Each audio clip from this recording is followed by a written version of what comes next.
حضور کی قربت کا ذریعہ بھی درود ہے۔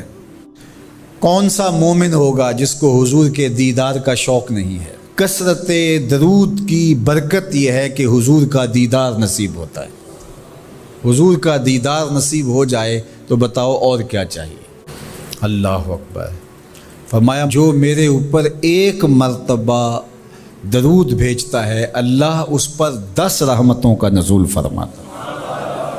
اور ایک حدیث میں آیا جو ایک مرتبہ میرے اوپر درود بھیجتا ہے اللہ اس کے 10 گناہ معاف کرتا ہے، 10 درجے بلند کرتا ہے اور 10 رحمتوں کا نزول فرماتا ہے۔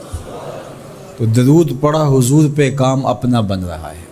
تو درود پڑھنے سے انسان کا باطن سنورتا ہے، اندر پاکیزگی نصیب ہوتی ہے، گناہ دھلتے ہیں، عیب دھلتے ہیں، پریشانیاں ختم ہوتی ہیں، مصیبتیں، آلام، مصائب، دکھ، ٹینشن، پریشانی جو کچھ بھی ہے یہ ختم ہوتا ہے۔ اور درود پرسکون بنا دیتا ہے انسان کو، راحت بخش ہے وظیفہ، سرور انگیز ہے یہ وظیفہ، نور بیز ہے یہ وظیفہ، ماحول میں شگفتگی پیدا کر دیتا ہے۔ اگر درود شریف پڑھو گے تو تمہاری بہت ساری پریشانیاں ختم ہو جائیں گی، تمہارے دکھوں کا مداوع ہوگا، تم ریلیکس ہو جاؤ گے درود پڑھنے۔ یہ درود شریف کی برکات ہیں۔ ایک مرتبہ درود پڑھنے سے 10 رحمتیں نازل ہوتی ہیں، اور جو بار بار حضور پہ درود پڑھتا ہے تو بتاؤ کہ کتنا بڑا ذخیرہ رحمتوں کا اس کے اطراف میں پھیل گیا۔ تو اس لیے کثرت کے ساتھ درود پڑھنا چاہیے۔ حضور علیہ السلام نے یہ بھی ارشاد فرمایا کہ جو میرے اوپر درود پڑھتا ہے میرے اوپر لازم ہے کہ میں اس کی شفاعت کروں گا۔ شفاعت رسول کے حصول کا ذریعہ درود بنتا ہے، چونکہ ہمارا آسرا ہی حضور کی شفاعت ہے۔ وہ دامن شفاعت کھولیں گے تو ہم گناہ گاروں کا کام بنے گا۔ اور وہ نصیب کیسے ہوگی حضور علیہ السلام کی شفاعت؟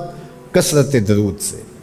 یہ بھی ارشاد فرمایا آقا کریم نے قیامت کے دن میرے سب سے زیادہ قریب وہ ہوگا جو کثرت کے ساتھ میرے اوپر درود پڑھنے والا ہو۔ اللہ کا فرشتوں کی مجلس میں حضور کی ثنا کرنا یہ درود ہے۔ حضور کی مدح فرمانا، محبوب کی شانوں کو بیان فرمانا۔ یہ صحیح بخاری میں صلاۃ کا ترجمہ حضرت ابو العالیہ رضی اللہ تعالی عنہ سے کیا گیا ہے۔ تو پھر درود کا مفہوم بہت وسیع ہے۔ حضور کی مدح و توصیف، حضور کے حسن کا بیان، حضور کے خصائل کا عنوان، آقا کریم کے شمائل کا تذکرہ، حضور علیہ السلام کے فضائل کی باتیں، حضور کی عظمتوں کا عنوان، یہ سب کچھ درود کے زمرے میں آتا ہے۔ اور پھر ساتھ صیغہ بھی درود کا ہو اور اس میں شانیں بھی حضور کی ہوں، جس طرح درود تاج میں ہے، تو اس میں حضور پر درود بھی بھیجا گیا اور ساتھ حضور کی عظمتوں کو بھی بیان کیا گیا۔ تو یہ ایک خوبصورت گلدستہ بن گیا۔ درود شریف کے جو مفاہیم بیان کیے گئے ہیں ان سب مفاہیم کو یہ اپنے جلو میں لیے ہوئے ہے یہ درود۔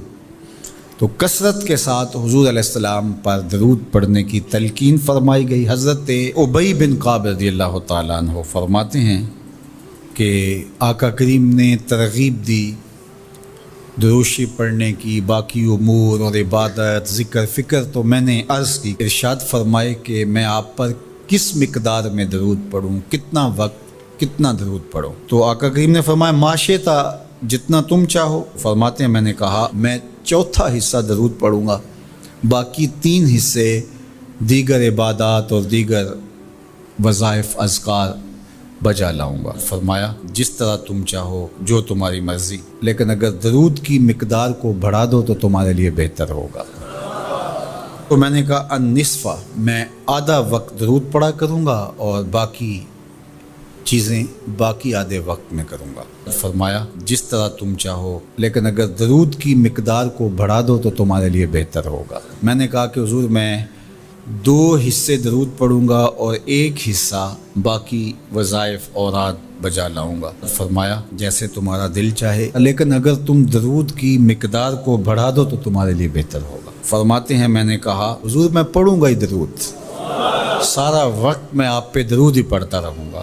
فرمایا پھر تمہارے سارے دکھ، تکلیف، اذیتیں، پریشانیاں، اس کے لیے یہ درود کفایت کرے گا اور تمہارے گناہوں کی مغفرت فرما دی جائے گی۔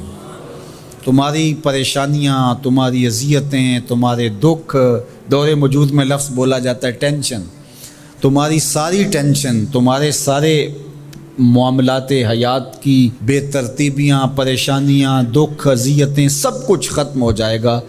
درود سب دردوں کا مداوع ہو جائے گا، سب دکھوں کا علاج ہو جائے گا، سب پریشانیوں کا حل ہوگا، سب مصیبتوں کا مداوع بن جائے گا، اور ساتھ ساتھ تمہارے گناہ بھی بخش دیے جائیں گے۔ تو درود جتنی کثرت کے ساتھ پڑھا جائے اللہ کی اتنی ہی رحمتیں نازل ہوتی ہیں۔ تو باقی وظیفے، باقی اوراد وہ بھی فضل و شرف والے ہیں، لیکن حضور نے فرمایا کہ پھر تمہارے لیے ایک درود ہی کافی ہو جائے گا۔